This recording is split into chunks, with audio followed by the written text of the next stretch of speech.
အားလုံးမင်္ဂလာပါမလေးစကားမှာလူတော်တော်များများလို့မလေးစကားနဲ့ပြောချင်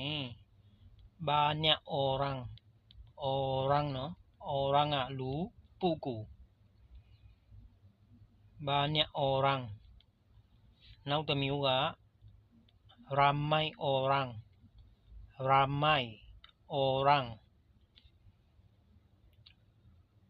အဲ့နှစ်ချက်ကအဓိပ္ပာယ်ကအတူတူပါပဲလူတော်တော်များများ